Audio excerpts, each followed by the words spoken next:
सावित्री पूजन की कहानी। एक राजा था, उसके कोई भी संतान नहीं थी। बहुत से पंडितों को पूछा तो उन्होंने कहा आपकी एक कन्या होगी, लेकिन वह विवाह के 1 वर्ष पूरा होते ही विधवा हो जाएगी। यदि वह लड़की बड़ पूजन अमावस को शिव पार्वती का पूजन करे और व्रत रखे तो उसका पति बच सकता है। तब राजा ने कहा ठीक है, कन्या ही हो जाने दो। तब राजा ने बहुत से हवन किए। उसके बाद रानी गर्भवती हुई, फिर एक कन्या हुई। उसका नाम सावित्री रखा। सावित्री के बड़े होने पर उसकी शादी करी। उसके पति का नाम सत्यवान था। उसके माता पिता अंधे थे। सावित्री अपने सास ससुर की अच्छी सेवा करने लगी। सत्यवान जंगल से लकड़ी काट कर लाता था। जब सावित्री की शादी को 1 वर्ष पूरा हुआ तो उस दिन सावित्री ने कहा मैं जंगल में आपके साथ चलूंगी। तो सत्यवान ने कहा मेरे माता पिता से आज्ञा लेकर चल सकती हो।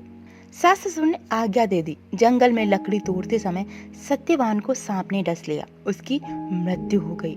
सावित्री ने वहीं एक बड़ के पेड़ के नीचे शिव पार्वती की पूजा करी, बड़ के पत्तों के गहने पहने और पति को गोद में लेकर बैठ गई। धर्मराज सत्यवान को लेने आए। सावित्री ने धर्मराज के पैर पकड़ लिए कि कृपया करके मेरे पति को छोड़ दो। धर्मराज ने कहा कोई वरदान मांग लो। तो सावित्री ने कहा मेरे एक भाई हो जाए। धर्मराज ने कहा ऐसा ही होगा। फिर सावित्री ने धर्मराज का पीछा नहीं छोड़ा। तो धर्मराज ने फिर कहा कुछ मांग लो। सावित्री ने कहा मेरे सास ससुर की आंखें ठीक हो जाए और उनका राज्य उनको वापस मिल जाए। धर्मराज ने कहा ऐसा ही होगा। फिर भी सावित्री ने उनका पीछा नहीं छोड़ा। तो धर्मराज ने कहा अब क्या चाहिए तुम्हें? सावित्री ने कहा मेरे पुत्र नहीं है, अतः सत्यवान से मेरे 100 पुत्र हो। धर्मराज ने कहा ऐसा ही होगा। फिर वह सत्यवान को लेकर जाने लगे तो सावित्री ने कहा धर्मराज आपकी बात सच नहीं होगी। यदि आप मेरे पति को ले जाएंगे तो पुत्र कहाँ से होंगे? धर्मराज ने कहा सावित्री तुम जीत गई हो।